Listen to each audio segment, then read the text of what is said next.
Bueno, por motivos de mi trabajo no puedo quedarme aquí a trabajar con ustedes, o ni siquiera a trabajar, a hablar con ustedes sobre esas experiencias tan impresionantes que han hecho desde las regiones, desde los departamentos, que yo creo que es donde uno realmente empieza a entender que es donde hay que hacer los cambios, realmente. Y quería simplemente exaltar el trabajo, primero, de Transparencia Internacional, que es la que nos ha montado también a hablar de la necesidad que haya transparencia en el manejo de los recursos que se utilizan en las campañas, y que nos ha también visto o forzado a ver la importancia que hay de que haya cuentas claras en las campañas, aunque ya uno se pone a pensar que ya las cuentas claras que se están dando en las campañas son mentiras todas, son todas mentiras, porque realmente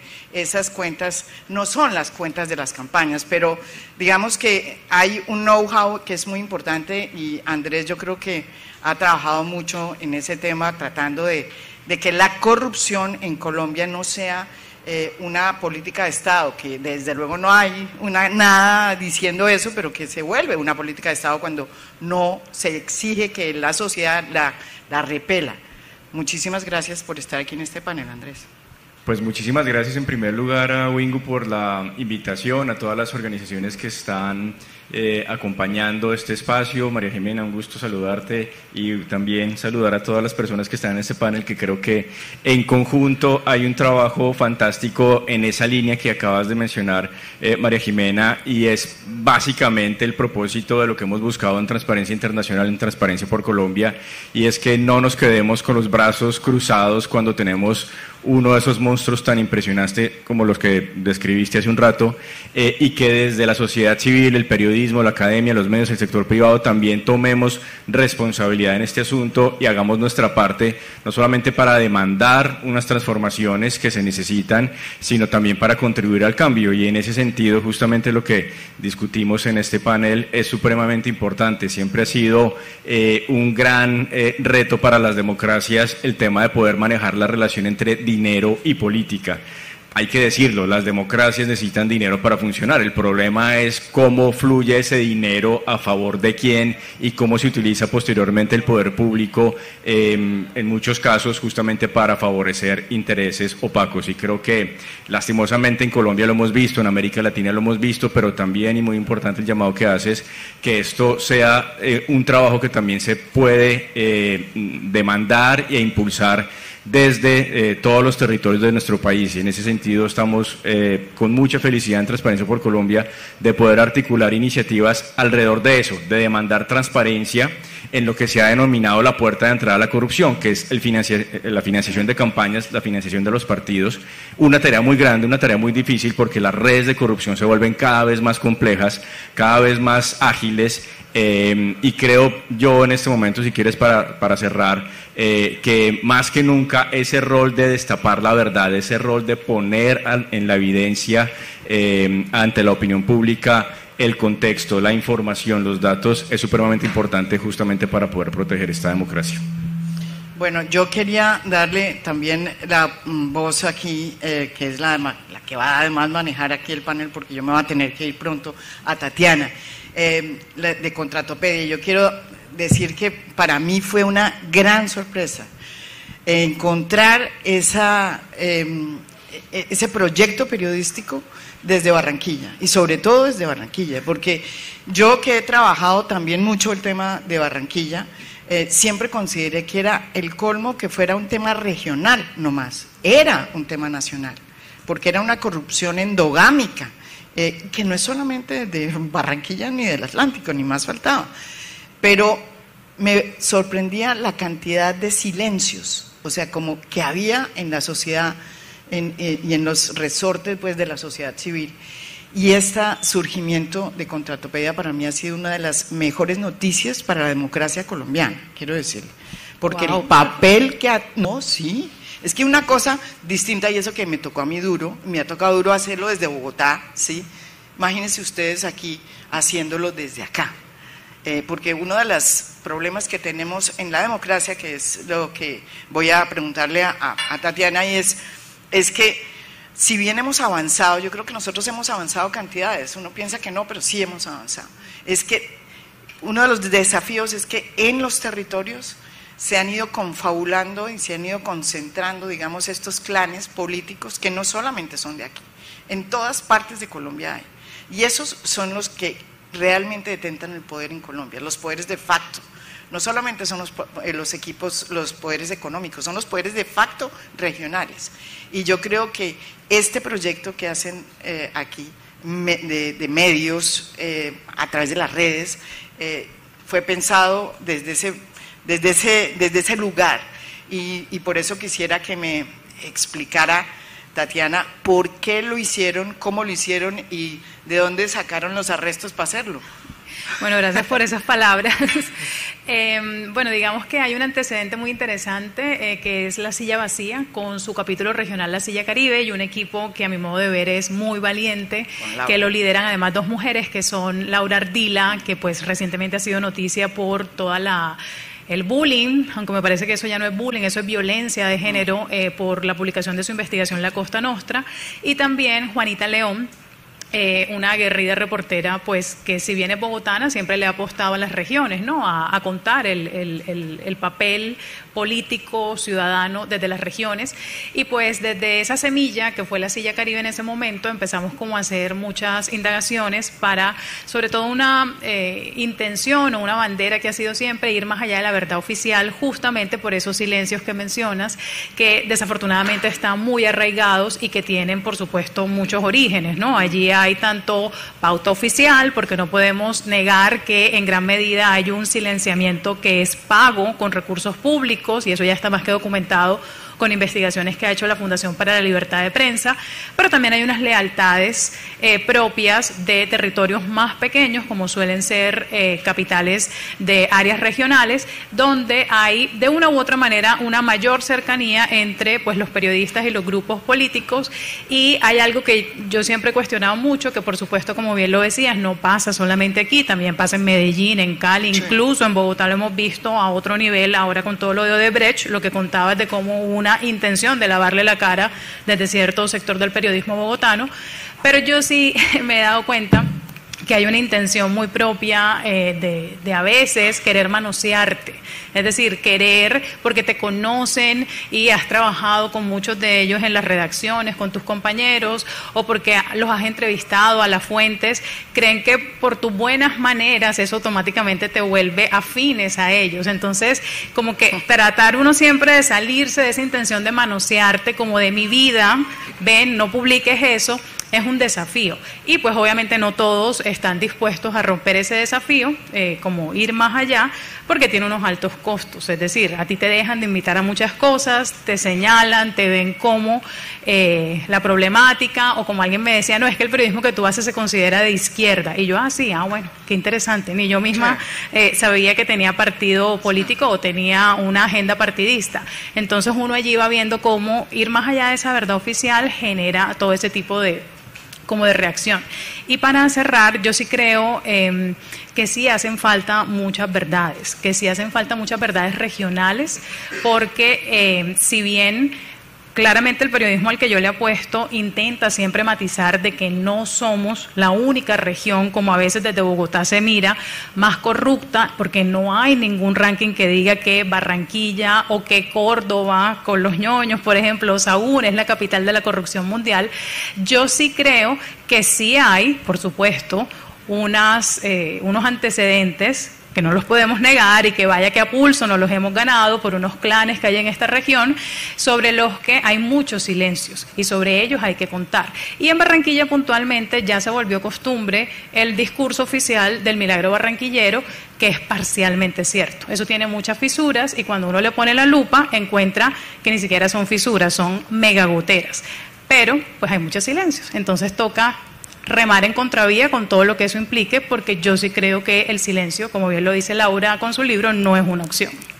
No, es correcto. Y hablando de las organizaciones que representan la sociedad civil que están también haciendo investigaciones sobre estos clanes, pues obviamente está el trabajo que ha hecho Pares. Pares desde hace rato, yo creo que lo comenzamos de manera conjunta. Yo lo comencé con Ariel haciendo ese trabajo, él en Pares y yo en mis trabajos periodísticos. Pero yo sí creo que el aporte que han hecho Pares desde hace rato ha sido muy importante. Cada vez que hay elecciones se están convirtiendo como en ese sitio donde uno mira a ver qué es lo que está pasando con ese mapa y uno se da cuenta de lo que está diciendo Tatiana. No es que no se dé cuenta, uno sabe que hay casos que no son solamente dramáticos en la costa, sino que son dramáticos en todo el país. Y casos que no tienen el mismo reconocimiento y que hay que empezar a apoyar y a meterse ahí también. La labor de Pares ha sido también muy importante y ustedes fueron los primeros en decir, oiga, aquí hay unos clanes, aquí hay una recomposición de las élites políticas que no sé si es buena o es mala, pero aquí existe ese problema. ¿Cómo ha sido esa operación? Muy buenos días a todos y a todas y a todas. María Jimena, muchísimas gracias por esa pregunta, porque particularmente nosotros venimos de haber publicado ya 2 libros, vamos para el tercero. El primero, Los herederos del mal, que eran todos aquellos herederos de la parapolítica, en donde nos tropezamos justamente con identificar que no solamente era una herencia de la parapolítica, sino también era un fenómeno de autoritarismos subregionales, de una alta dominancia electoral asociado a temas de corrupción y de violencia que hoy tienen pues identificados en el país 51 clanes que mandan en Colombia. Sí. Y respecto a lo que decía Tatiana, por ejemplo, ¿por qué se habla de clanes solamente en lo territorial y a nivel nacional no hay clanes? Y es como lo que sucede cuando hemos hecho este ejercicio, es que hay unas élites que han instrumentalizado justamente ese poder territorial para poderlos mantener sobre esa base. Y cuando han intentado tener ese tipo de aspiraciones respecto de lo nacional, es donde encontramos pues los fenómenos que se ven hoy justamente, y es que cuando salen estos candidatos de las gobernaciones, de las alcaldías y etcétera, se les mira como, claro, ustedes vienen de un arraigo territorial en el cual ejercen esa corrupción, pero cuando vemos la gran corrupción de Reficar y de Odebrecht y de otros fenómenos en el país, evidentemente nos quedamos cortos justamente en analizar cómo se conectan también esas élites hacia lo territorial sobre esos hechos tan perversos para nuestra democracia. Y yo celebro mucho de este tipo de espacios con estas organizaciones con las que coincidimos. Ayer se hacía el ejercicio de las tribus, de aquellas organizaciones con las que coincidimos en algunos temas, porque Pares ha sido víctima de persecución judicial, ha sido víctima también de señalamientos, de estigmatizaciones de izquierdas, de guerrilleros, de lo que sea, pero en el fondo nos sentíamos siempre como una hormiguita cargando una libra de panela, porque es supremamente pesado enfrentarse a estas estructuras tan poderosas, sean de las élites o sean de los clanes, donde hemos hecho esas denuncias. Y por supuesto que se celebra que cada vez más desde la sociedad civil se acompañe este ejercicio desde diversos frentes, sea el periodismo investigativo, sea desde la academia o sea desde la sociedad civil en su conjunto. Bueno, yo voy a bajarle, no voy a presentar a Roy, qué pena, pero me tocó volarme, pero aquí dejo a Tatiana. Simplemente, Roy, estoy mirando todo lo que ustedes hacen, no conocía ayer que vine, empecé a mirar ese proyecto que tienen ustedes, que también me parece que es otra ventana que se abre, que es muy interesante, que es el periodismo de datos. Simplemente quiero decir que muchísimas gracias y una reflexión nomás antes de irme yo. Cuando a uno lo etiquetan, ¿sí?, y le dicen usted es de izquierda, yo creo que los periodistas también tenemos que entender que no es pecado tener una visión política, digamos, y que cuando uno escribe con esa visión política, sea de derecha, de centro o de izquierda, eso no importa. El problema es olvidar los grises, es que uno puede ser de derecha, no extrema derecha. En la extrema derecha no se le pide a nadie nada, ni a la extrema izquierda nada, pero en la mitad, sí, uno puede ser de todo, pero nunca olvidar los grises, que es lo que a mí personalmente es mi preocupación constante, digamos, de no olvidar los grises para que la gente entienda y no termine uno manipulando y haciendo lo mismo que hacen los demás. Entonces, es una reflexión nomás que les dejo, cómo es que hacen ustedes cómo es que hacen esta mezcla de sus convicciones políticas con el periodismo nuevo que están haciendo. Y con esto me toca irme. Roy, qué pena con usted, y le paso la batuta aquí a Tatiana. Muchísimas gracias. Gracias, María Jimena. Qué pena la salida así. Bueno, continuemos con Ronnie para que nos cuente, antes de empezar con la siguiente ronda de preguntas, pues sobre su proyecto, que es un perfil además, yo lo llamo bastante iconoclasta, en el buen sentido de la palabra, que genera mucha incomodidad entre cierto sector de Barranquilla, pero que me parece muy interesante que incluso desde el diseño y esa mezcla que ellos hacen, ya él lo presentará mejor que yo, de datos con muy buen diseño gráfico, pues se generen conversaciones digitales sobre temas políticos y sobre todo sobre temas de dineros públicos en Barranquilla. Buenas, ¿cómo están? Ya que se fue María Jimena, Dios mío, se me bajó un peso de encima, me tenía presionado, así que me puedo relajar. Bueno, a mí me gustaría tener una historia así rimbombante sobre Datos Barranquilla, pero la verdad que no. La verdad es que yo soy el menor de 5 hijos y cada vez que mis hermanos estaban haciendo algo malo, yo los sapeaba. Así que tengo ese espíritu ahí de contar historias y que alguien que esté haciendo malo, algo malo, pues lo delato. Y en Barranquilla yo sentí eso, sentí que nos estaban contando un relato que faltaba la verdad, y decidí hacer esta cuenta de datos, porque también soy bien nerdo y me gusta estar más detrás de los computadores, y decidí a partir de datos contar un relato distinto de la ciudad, ¿sí?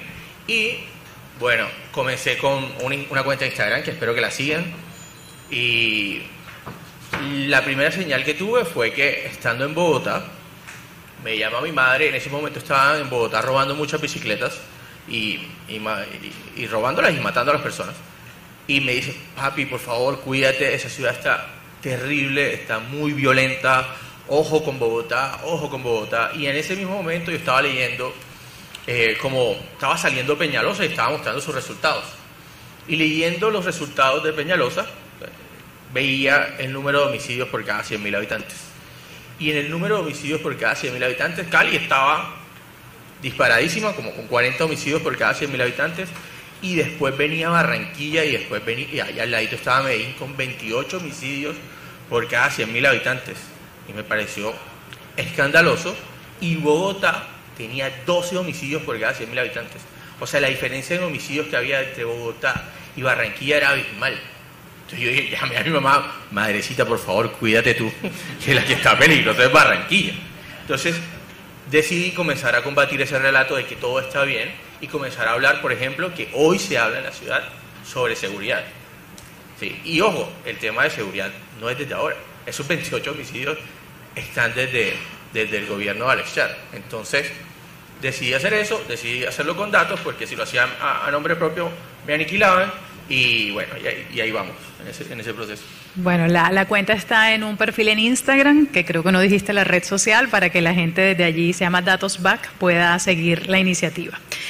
Bueno, hemos preparado una serie de preguntas intentando reflexionar un poco sobre cómo ese doble relato que pues ya nos anticipaba María Jimena en su presentación, existe en el país sobre la financiación de campañas políticas, ¿no? Una cosa es lo que muchos de los candidatos reportan en el aplicativo de Cuentas Claras, y otra cosa es la que luego con denuncias periodísticas o investigaciones periodísticas, o incluso con filtraciones como las que han salido recientemente, nos enteramos. Es decir, una realidad muy distinta es la que muestra toda esta, por lo menos, relato o investigación de los últimos 3-4 meses sobre, más recientemente, la financiación de la campaña presidencial de Gustavo Petro, y muy distinto es, por supuesto no es un asunto exclusivo de esa campaña, lo que esa campaña o su gerente de campaña, que es el actual presidente de Ecopetrol, reportó en el portal de Cuentas Claras. Entonces me gustaría empezar por allí, con pues estas dos organizaciones que han sido,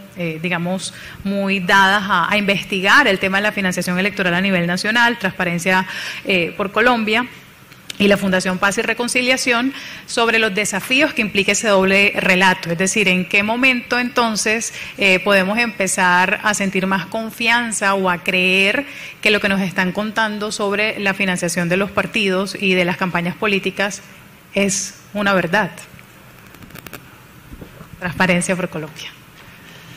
Bueno, qué gran pregunta. Yo creo que el momento en el cual eso debe empezar a revisarse, verificarse es ya, es en la campaña, en caliente, y es clarísima la diferencia que hace una campaña que hace el esfuerzo por estar cumpliendo la ley y por estar tratando de reportar algunos datos versus una campaña que lo hace a última hora porque es un requisito de ley y porque si eventualmente gano y tengo que posicionarme en un cargo, tengo que entregar un certificado de haber entregado las cuentas al CNE, y si no lo hago, pues no me voy a poder posicionar.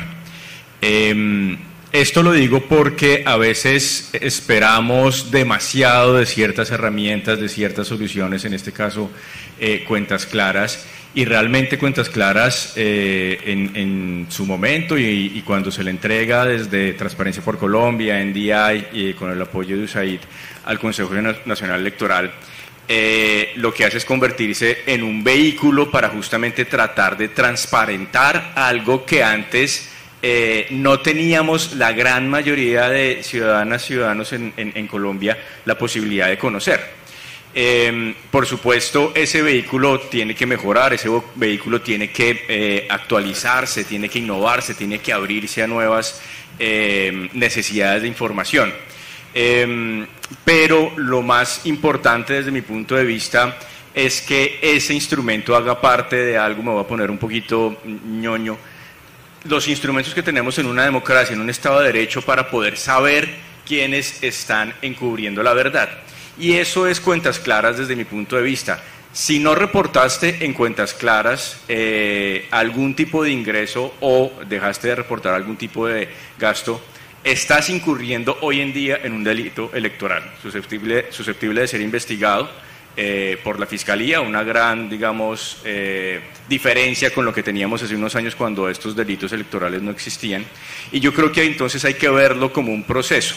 Y en ese proceso el vehículo, el aplicativo, tiene que seguir cumpliendo cierta función, pero necesitamos que entren a trabajar otros mecanismos de esa democracia, de ese Estado de Derecho, de ese sistema de pesos y contrapesos. Y hoy en día sabemos que es muy importante seguir fortaleciendo la institucionalidad, la información a la ciudadanía, pero ante casos tan complejos de redes de corrupción electoral tan enquistadas en muchos casos, también por supuesto fortaleciendo, ayudando ciertos intereses, clanes políticos, necesitamos que estos vehículos estén complementados con una acción muy decidida desde aquellas instancias que tienen la capacidad de hacerlo, en este caso la Fiscalía General de la Nación o otros organismos de control, porque Cuentas Claras, el CNE, con todas sus debilidades además no lo va a poder hacer solo. Entonces, muy importante poder tener ese panorama completo y sobre todo hoy pedir que esos mecanismos judiciales sean mucho más efectivos para contrarrestar aquello que no está en Cuentas Claras. Pares. Yo creo que para responder esa pregunta les voy a contar tal vez 3 anécdotas de lo que ha sido nuestro trabajo para intentar comprender el fenómeno de en qué momento debería ser tal vez en el que la ciudadanía debería tener la mayor confianza o debería exigir mayores mecanismos de control. Miren, en 2018 yo estaba haciendo un proceso de control sobre el escrutinio de los votos y llegó un personaje que es jefe de un partido político en Colombia y leyó una investigación que hice sobre cómo se roban las elecciones en el país. Y eso pasó justamente por algo que ustedes recuerdan y eran estos E14 en donde se modificaban los números y aparecía un 8 y después aparecía que era un 100 y etcétera. Y cuando salió eso, este personaje se acercó, jefe de un partido político, y me dice: Esteban, lo que pasa es que yo fui a mirar en el sistema de información los votos que le correspondían a la mesa de votación donde yo estoy, y mínimo debería estar mi voto, ¿cierto? Y no apareció. Entonces, ¿cómo así que no apareció? Y me dijo: sí, el voto no está. Empezamos a hacer una investigación en donde encontramos que había unas diferencias abismales dentro del proceso de contabilización de los votos en el país, y después nos llegaron 3 denuncias y 3 fuentes que nos dijeron: en Colombia opera un sistema paralelo a la registraduría que permite que se hagan modificaciones y alteraciones a los votos. Eso vale para una Cámara de Representantes en ese momento 800 millones de pesos y para una elección al Senado 1.200 millones de pesos. Eso ya de entrada supera los topes electorales que llamamos, por ley o institucionalmente. Y cuando recogimos la información, en el Senado de la República había diferencias que iban entre el 15 y el 18% de variación de votos. La pregunta es, siempre nos decíamos, oiga, la corrupción electoral opera previo a las elecciones y el día de las elecciones, pero no estábamos cayendo en cuenta que la ciudadanía tiene que exigir también, posterior al proceso electoral, cómo se financian, por ejemplo, los testigos que se ponen en los escrutinios. ¿Eso entra o no entra dentro de la financiación de campañas? Porque ya pasó el periodo electoral. El segundo ejemplo que les doy es que una vez en una entrevista, un candidato a una gobernación, que era dueño de un equipo de fútbol, le preguntan, bueno, ¿y usted por qué perdió? Y este señor dice, mire, la ecuación es muy sencilla, yo la verdad, con mis asesores calculamos que necesitaba 35.000 votos para ganar la gobernación. Yo repartí 35.000 pollos y saqué 32.000 votos, me robaron 3.000 pollos. Entonces, cuando entramos a investigar el proceso, la pregunta es, ¿cuánto vale un pollo? ¿Cuánto valen 35.000 pollos? ¿Y qué registros había de esa campaña? Pues también es un proceso de que la ciudadanía en ese departamento particularmente no estaba lo suficientemente empoderada para hacer procesos de verificación, porque no conocía cuáles herramientas estaban. Y eso pasa entonces también por un tercer ejemplo que les comparto, y es en todos los momentos de lo que nosotros siempre habíamos hecho de seguimiento y monitoreo electoral, nos dimos cuenta que el tema de financiamiento también se deriva de otras prácticas estructurales mucho más complejas. Y es cuando empezamos a identificar también en algunos departamentos y en todo tipo de elecciones que se solicitan estas listas perversas a los contratistas que se ponen 3 o 4 meses antes de las elecciones para que pasen a las personas que van a votar por su cuota política. Y la pregunta es, ¿tú cómo registras eso en campaña, Andrés? ¿Eso es una donación en especie?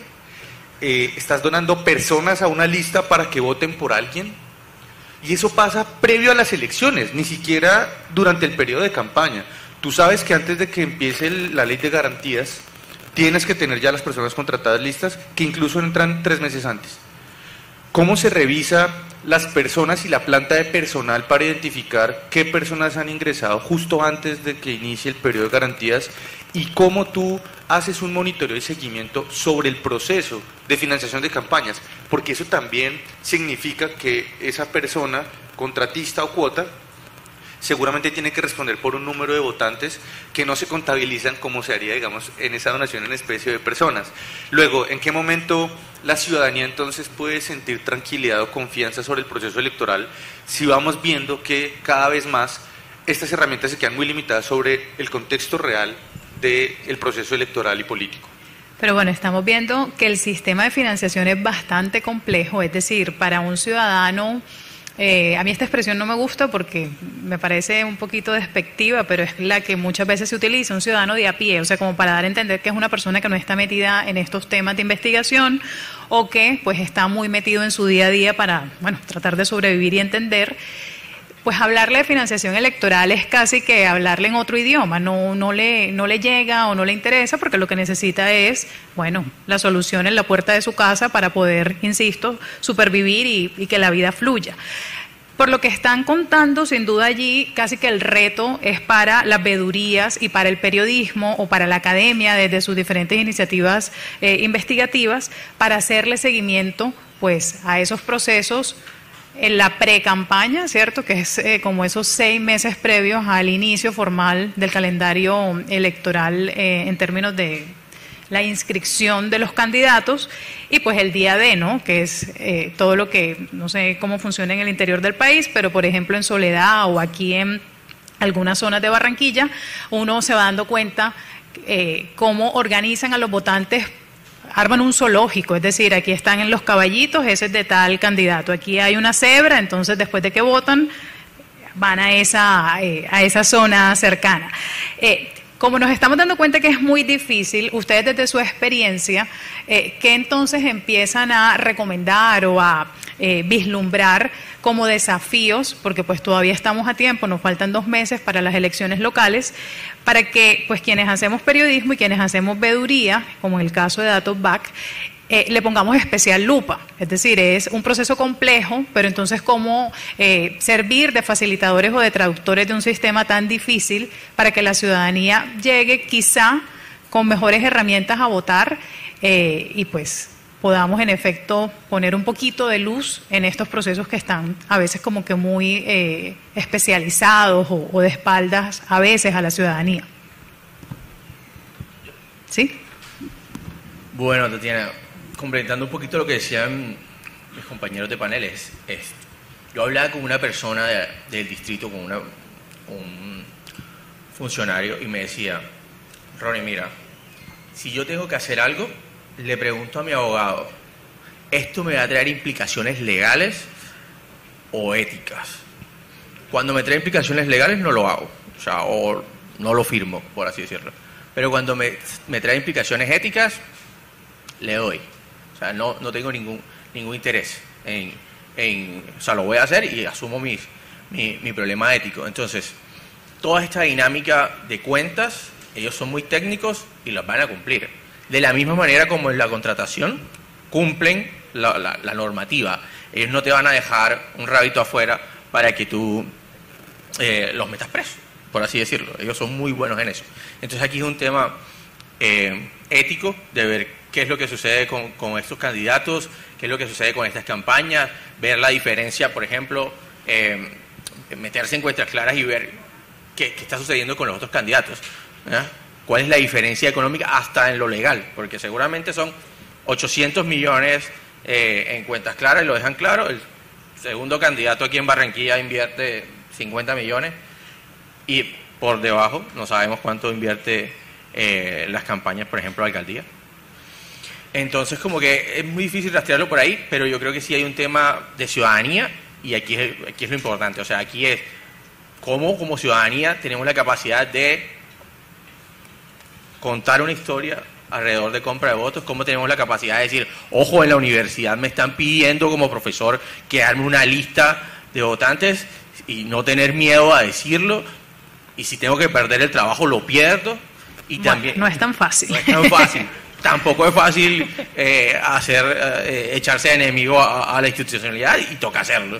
Entonces, ¿cómo hacer para que a la persona que le dicen, por ejemplo, yo tengo claro que los concejales en Barranquilla tienen gente trabajando, o sea, tienen cuotas de trabajo, y esas cuotas de trabajo pues le ponen votos a los concejales, y sacar 7.000 votos teniendo 100 empleados no creo que sea muy difícil, y así llegan.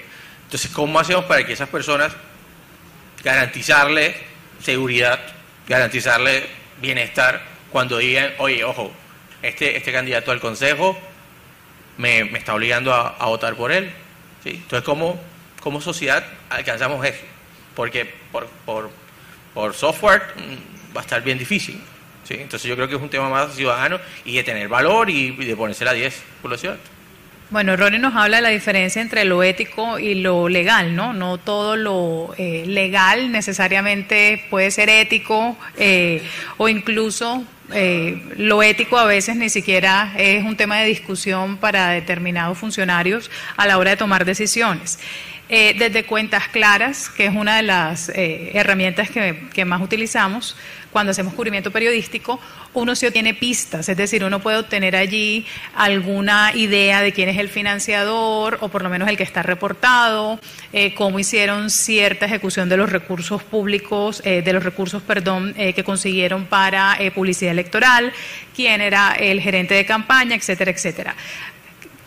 De todo ese sistema que ya has explicado, Andrés, que es bastante complejo y que no necesariamente explica completamente cómo fue la financiación electoral, ¿qué crees tú que deberíamos revisar para contarle a la gente, para que la gente tenga, insisto, mejores insumos y tenga una mejor idea de quiénes son los candidatos por los que van a votar?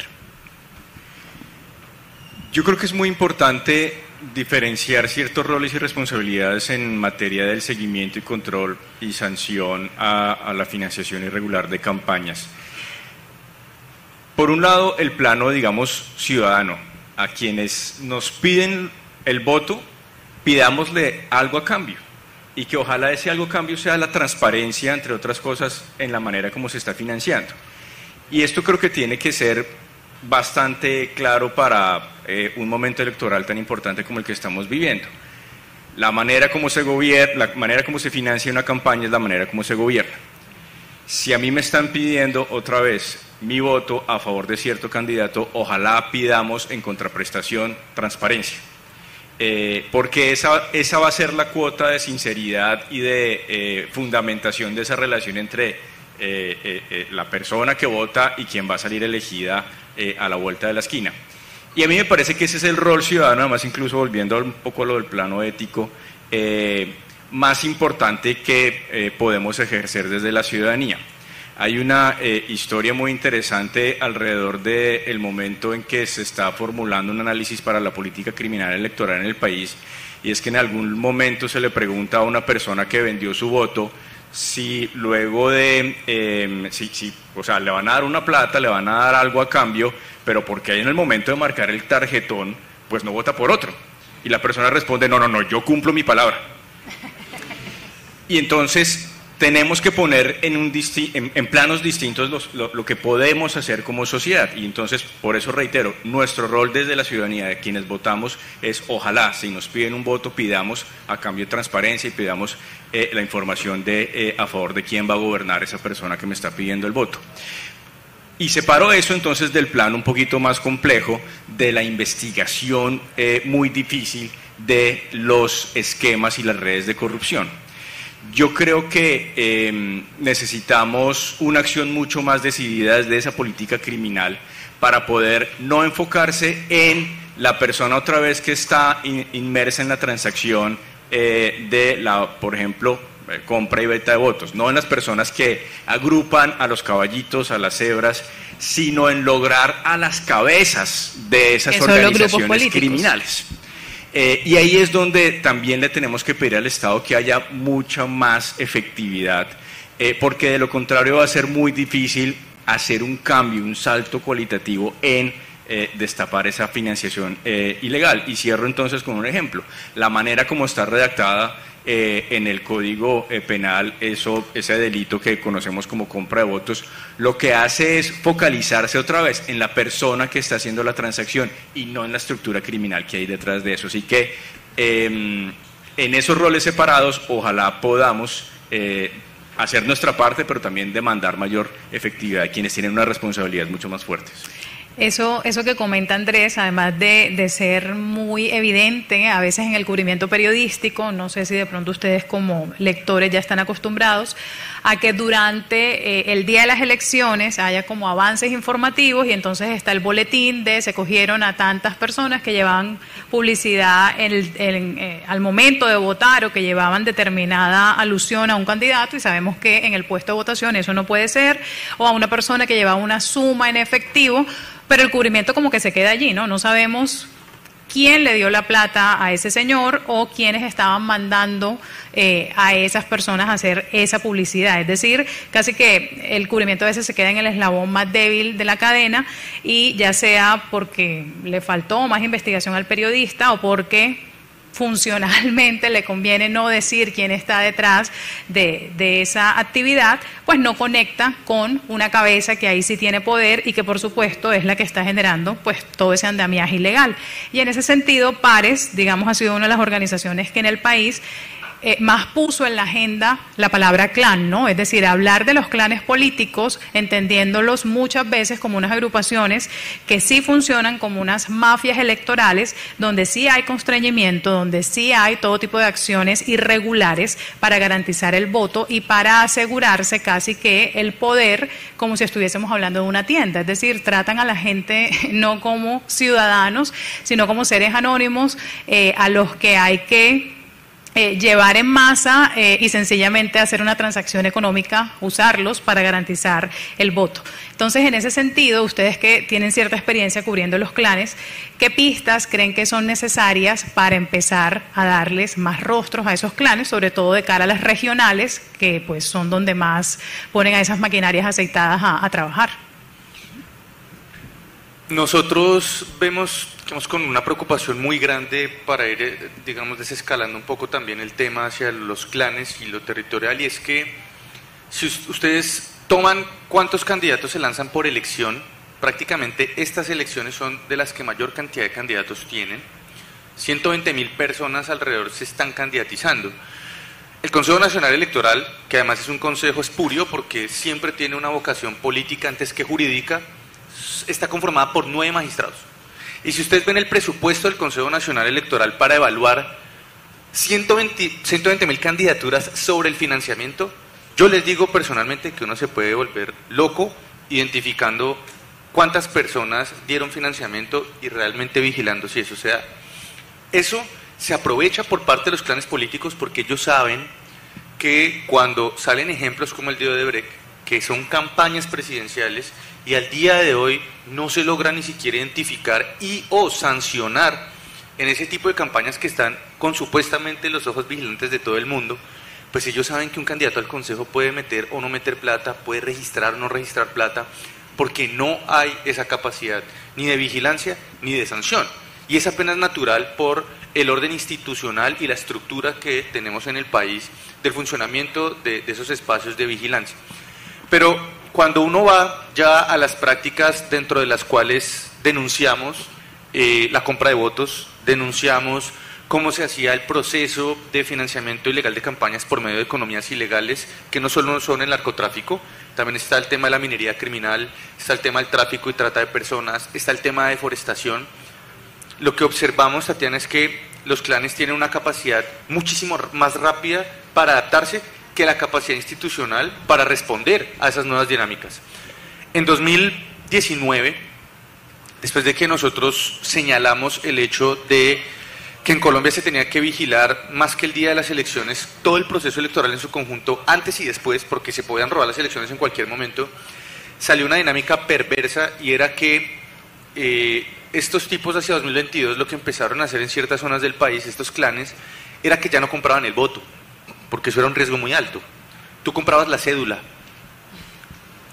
Cuando tú compras la cédula, tú te garantizas una sola cosa, y es que si tú tomas las tendencias de votación, que puedes consultar en los E14 y en los E24, yo no sé quién votó por mí, pero yo sé las zonas en las que más votaron por mi contrincante. Eso implica que yo puedo garantizar que si te compro la cédula, no te estoy comprando un voto, te estoy quitando un voto, le estoy quitando un voto a mi contrincante y me estoy ganando uno. Ya no compro solo mis votos, sino que compro cédulas para cercenar el derecho a que una persona pueda votar, incluso por mi contrincante. Eso es sumamente perverso, porque uno dice, ¿dónde está el delito en el marco del Código Penal de compra de cédulas? No existe, ¿cierto? Entonces cada vez más se empieza, entonces yo voy como ciudadano y denuncio, y lo digo porque nos llegaron esas denuncias con las fotocopias de las cédulas, le cambiaban la foto y la persona iba, se pasaba por ti y después te cortaban la cédula. Entonces yo le decía a la gente, venga, una cédula, el cambio le vale a usted 150.000 pesos y le compraron la cédula en 80.000 pesos, no me da ni siquiera por el costo de lo que le valió el voto, el cambio de la cédula. Y cada vez más vamos viendo mecanismos mucho más sofisticados para eso. Entonces las pistas están en cómo logramos que la ciudadanía también, si la institucionalidad no es capaz de identificar eso, la ciudadanía sí pueda ir un poco más rápido, por lo menos para exigir que en estas estructuras clientelares y políticas y demás se puedan denunciar estos hechos para establecer mecanismos de prevención y autoprevención sobre la exigencia justamente de transparencia en las elecciones. Claro, pero eso exigiría una sociedad donde todos los servicios básicos están resueltos. Es decir, no quiero ser cínica ni quiero ser como apologética a este sistema tan irregular que tenemos, pero al mismo tiempo trato de entender a la gente, ¿no? ¿A qué me refiero? A que, por ejemplo, cuando cerró hace 2 días ya el proceso de inscripción de cédulas, y aquí cerquita, en el puesto de votación de Buenavista 3, ¿cómo se llama? Mall Plaza, que hay un puesto de inscripción, más que de votación, de la registraduría, habían filas gigantes, o sea, como casi nunca las había visto cuando había estado recientemente allí. Y no solamente había filas gigantes, sino que era evidente por lo que la gente comentaba que estaban allí porque les estaban dando plata. Y uno veía y eran personas que se veían de escasos recursos. Es decir, es un sistema bastante macabro, si se quiere, porque se aprovecha de la pobreza de la gente para garantizarles la comida de unos cuantos días, pero a sabiendas de que perpetuando ese sistema, pues estas personas difícilmente van a lograr salir adelante a mediano plazo, porque el sistema evidentemente va a estar completamente cooptado. Y me gustaría allí acotar algo cuando decías que el sistema es bastante más rápido que lo que quienes hacemos investigación podemos detectarlo, y yo siempre allí pongo como ejemplo a un personaje bastante, ni siquiera es cuestionado, yo creo que va más allá de lo cuestionado, como es el ex senador condenado Eduardo Pulgar. Y lo recuerdo porque pues recuerdo cuando desde el Heraldo hacíamos los cubrimientos de elecciones locales y ya él era famoso porque había redadas donde en el puesto de mando, no sé cómo le llaman a eso, como el puesto donde él tenía su centro allí de asegurarse de que todo fuera bien en las elecciones, varias veces le cogieron cédulas, es decir, él tenía una registraduría paralela y luego encontraban que funcionaba tan bien que él podía tener esa precisión que tú comentas, casi como la registraduría de saber en qué zona sus líderes están votando y si las transacciones que hizo en efecto le iban a dar, es decir, es apabullante. Un periodista difícilmente maneja ese nivel de precisión para entender y por tanto denunciar. Y luego vemos cómo no solamente reencarna y le va muy bien porque logra escalar de ser un concejal de una ciudad como Barranquilla, la cuarta ciudad del país, a ser un senador, e incluso la mayor parte de su votación no viene del Atlántico, viene del Magdalena, y ahora otra vez está aparentemente en desgracia, y digo aparentemente porque pues si ya logró resurgir de las cenizas gracias al entonces procurador Ordóñez, no sabemos qué pueda pasar más adelante. Y lo más difícil, y con esto obviamente no queremos cerrar el panel dejando un ambiente muy apocalíptico, pero sí siendo muy conscientes de lo que está pasando, es que lo más seguro es que vuelva a poner alcalde en Soledad, porque pues él actualmente es el cuñado, si mal no estoy, del alcalde de Soledad.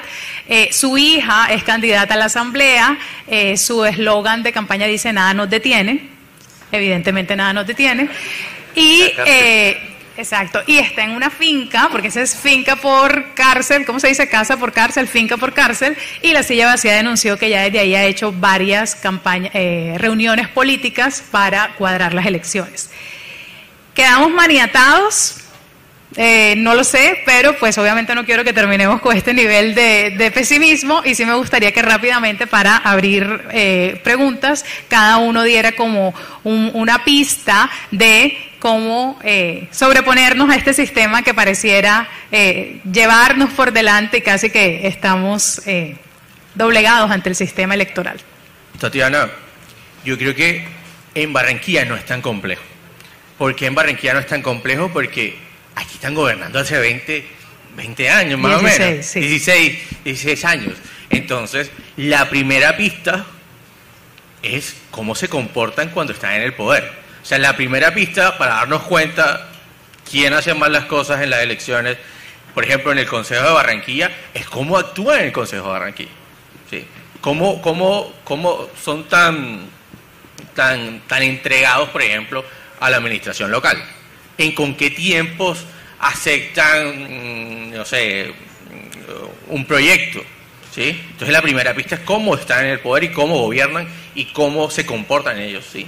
Si ellos les llega a Pumarejo solicitando el permiso para un préstamo de 700.000 millones de pesos y ellos dicen que sí, directamente no se discute, no se abre eso ante la sociedad, sabemos que estas personas no tienen un buen comportamiento. Entonces lo primero es ver cómo están gobernando.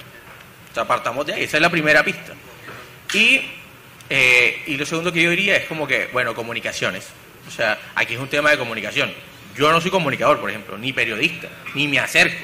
Entonces, ¿cómo los ciudadanos hacemos un esfuerzo para mostrar el comportamiento de esos políticos, de esos concejales, de esos ediles en la administración? Entonces, la pista está clara. Andrés. Yo cierro entonces con un mensaje de optimismo en el sentido de ver una evolución muy positiva en justamente lo que estamos haciendo en este tipo de espacios, y es discutir estos temas, discutir esas realidades y contribuir a través del activismo, del trabajo de organizaciones sociales, del valiosísimo trabajo de periodistas, de personas que se atreven a hablar a partir de datos, ese despertar ciudadano para que de repente el cambio no va a ser de un día para otro, pero sí tenemos que seguir empujando como ciudadanía eso que llamamos otra vez esos sistemas de pesos y contrapesos, que no solamente son conformados por las IAS y por el Congreso y por la justicia.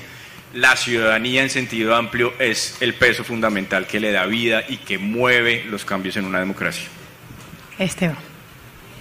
Yo lo veo como a gran escala, para no ir como al escenario de los municipios y departamentos específicamente, y es, miren, las sociedades maduras del mundo logran ser y llegar a donde están hoy porque rompen dos acuerdos tácitos que existen. Uno, el de la violencia, y dos, el de la corrupción. El de la violencia, con la llegada en 2019 de diversos gobiernos de izquierda y alternativos por primera vez a muchas ciudades del país, y el año pasado con la llegada del primer gobierno de izquierda en Colombia, rompe por primera vez un ciclo de violencia de 50 a 60 años, de la exclusión de ciertos sectores políticos, que se debe celebrar porque el electorado entendió que ya tenemos que superar esa exclusión política y que sin duda no debe haber miedo sobre esa posibilidad de la alternancia. Pero esa alternancia también tiene que garantizar que en el segundo espacio, que es prácticamente ya el último estadio para poder constituirnos como una sociedad madura, supere aquella lógica de que este roba pero hace. Y esa lógica del robo eficiente con respecto a los milagros, que no son tan milagrosos, lleva a que tenemos que transitar también como sociedad allá romper ese pacto que existía de ser tolerantes con la cultura de la corrupción, y eso va a tomar tiempo, y eso toma mucho tiempo, pero ya hemos visto por lo menos los primeros pasos con una consulta anticorrupción hace unos años que convocó 11 millones de personas que decían estamos cansados de este fenómeno, con un tránsito de garantizar una oferta de bienes y servicios públicos para que la gente no tenga que depender de eso a la hora de estimar su voto. Y eso implica entonces que, superando este ciclo de violencia, por lo menos de la exclusión de ciertos sectores políticos de los gobiernos, ya vamos a poder discutir y se va a poder develar entonces esta discusión a profundidad como sociedad, de romper ese pacto de la cultura de la corrupción y avanzar hacia entender que el que roba para llegar, llega para robar, y es preferible que más bien, sea impopular o no, o sea los sacrificios que se tengan que hacer socialmente, podamos avanzar más bien hacia la exigencia de las transparencias y no de la teja y no del dinero para poder transar el voto. Y claro, para darle paso a una pregunta que tenemos chance, concuerdo contigo, Andrés, y también en lo que tú decías, Esteban, en que también es cierto que hemos transitado ya un largo trecho, por supuesto, nos falta mucho, pero también es cierto que cada vez más a los corruptos se les sube el costo de ser corruptos, es decir, también es cierto que cada vez más, para bien o para mal, con imprecisiones o no, con demasiada histeria o no en redes sociales, me parece que eso sí es positivo de las redes, es decir, a veces ese paredón que por supuesto lapida a gente inocente, muchas veces, que yo creo que es la mayoría de veces, sí deja expuestos o desnudos a los corruptos. Lo que pasa es que, claro, tendríamos que ver eso en qué medida se sale de control y puede crear un efecto perverso que a mi modo de ver es que la gente decente no llegue a la política. Y eso sí es terrible porque evidentemente si los decentes, y con esto no estamos siendo moralistas, sino con personas que realmente tienen un interés por lo público, se alejan de las discusiones públicas, entonces ¿quiénes se van a encargar de los asuntos públicos de este país? Bueno, tenemos chance para una pregunta. Si alguien tiene alguna pregunta para el panel. Bueno, buenos días para todos. Yo soy María Paula León, de la Fundación Konrad Adenauer, pero mi pregunta la hago más como profesora de Ética Social y Ciudadana, y digamos que esta conversación se fue un poco hacia esa línea y por eso me atrevo a hacer la pregunta. Y es, seguramente todos los que estamos aquí, si estamos aquí ya hay un interés, digamos, por estos temas y podamos tener como una visión muy clara sobre esto que estamos hablando, pero cuando yo voy a donde mis estudiantes, que muchos no están interesados en estos temas, lo que encuentro es una dificultad por comprender que lo que uno haga como individuo afecta el colectivo, digamos, y que digamos, esa barrera, digamos, de la corrupción normalmente no se ve inmediatamente, o sea, no los afecta inmediatamente cometer ese acto de corrupción, como que el efecto no se ve inmediatamente o no es tan perceptible, entonces no lo dejo pasar. Entonces mi pregunta es sobre, porque además también estamos en un sistema democrático que, pues como ya estoy tan jodido, digamos, por ponerlo en esas, pues ¿qué más me da como vender mi voto o no? Y entonces mi pregunta va más hacia cómo lograr romper esa barrera de que las decisiones individuales, sobre todo en lo público, tienen repercusiones realmente graves públicas. Sé que no es mucho el tema, pero todo se fue hacia la ética, entonces sí quisiera saber su respuesta sobre eso. ¿Me gustaría responder? Bueno, lo primero que te respondería es esto. Tenemos que hablar con los ciudadanos de una manera atractiva. Tenemos que hablar con nuestros estudiantes de una manera atractiva. A ver, las personas en su cotidianidad están aburridas, tienen que pagar la luz, el agua, el gas, el colegio, trabajar, o sea, tienen una complejidad dura. Y lo mismo los estudiantes, tienen demasiada información. Vamos a hablar sobre este tema y estás compitiendo contra un gatico en TikTok que la está rompiendo y es súper chistoso y súper bacán. ¿Sí? O estás compitiendo con la atención de él de hablar por WhatsApp con la persona que le gusta, ¿sí? Entonces tenemos que tener un contenido, aparte de tener un fondo súper importante. Datopack lo que hace es que te lo entrega de una forma súper sencilla, deliciosa de consumir, te dan ganas de compartirlo. Entonces yo creo que eso podría ser por ahí. O sea, hablamos de política, hablemos de estos temas, hablemos de corrupción, hablemos de participación ciudadana de una manera atractiva, ¿sí? Y hablemos con los que, o sea, saquemos también el discurso, por ejemplo, de la academia. Llevémoslo a los barrios. Llevémoslo, por ejemplo, yo mi discurso no lo tengo en Twitter. Yo lo tengo en Instagram. ¿Sí? Entonces juguemos a llegar a lugares donde no están los que ya les interesa, por así decirlo. Esa sería mi recomendación. Por ahí. Andrés. Dos elementos para aportar. Uno, desde el lado un poquito más académico, a mí me gusta mucho un planteamiento que hace Marta Lagos, la directora de Latinobarómetro, analizando temas de corrupción desde el punto de vista de la confianza como un valor fundamental de las sociedades y cómo ella plantea que cuando se empieza a romper la confianza y entre personas nos empezamos a hacer trampa, masivamente podemos llegar a un gran fraude social y entonces entre todos nos terminamos haciendo trampa, afectando ese interés general, bien común, como lo queramos llamar, y que esto termina justificando escenarios de gran corrupción. Entonces, claro, yo robo y el de arriba roba, todos robamos, entonces pues es el peor escenario. Hay unos elementos académicos bien interesantes, pero lo otro, coincido con Ronnie.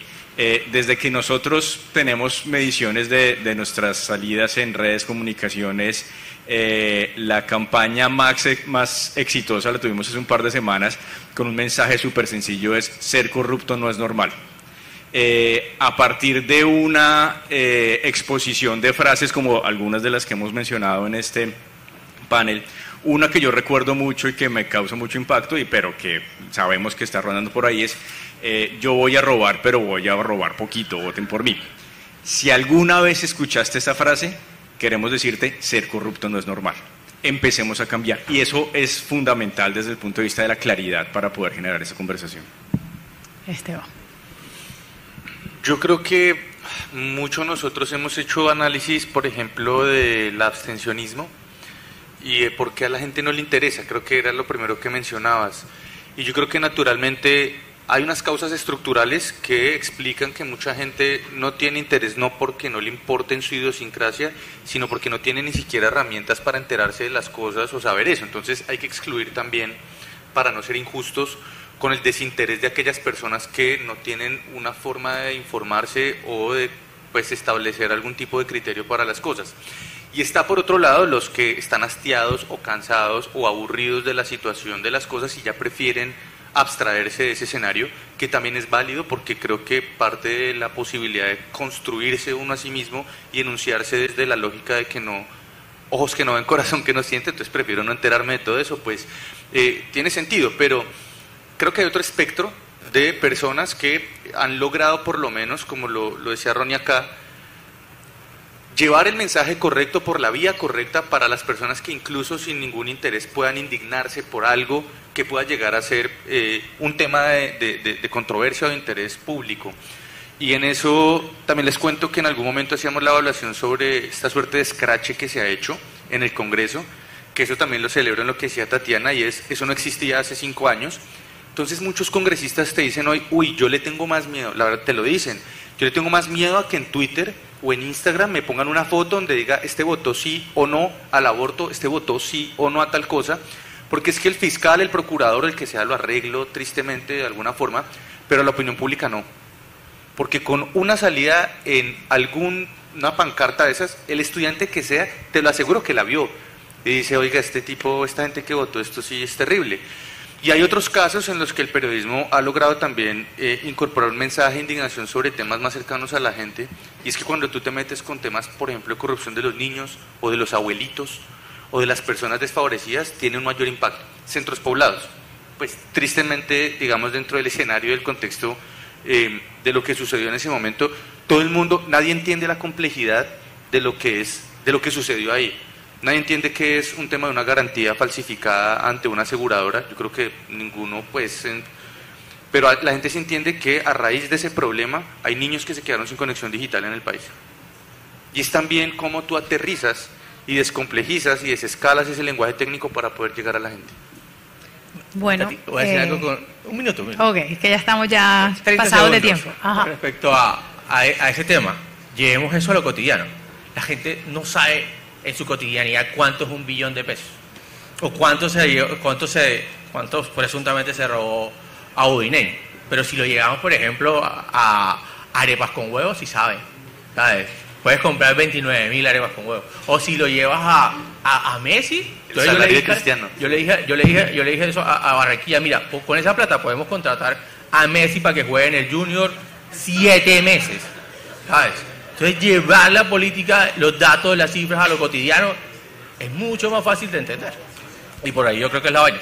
Bueno, yo nada más te diría que a tus estudiantes siempre sería chévere decirles la autocrítica, ¿no? Porque siempre solemos ver al otro como el corrupto y nunca nos preguntamos si en nuestro día a día somos corruptos. Tan corrupto es el que no reporta completamente el dinero que le ingresó a su campaña como el ciudadano que se vuela el torniquete en Transmilenio o en Transmetro aquí en Barranquilla. Por supuesto, son corrupciones no equiparables, pero es corrupción al final de cuentas. Bueno, muchas gracias.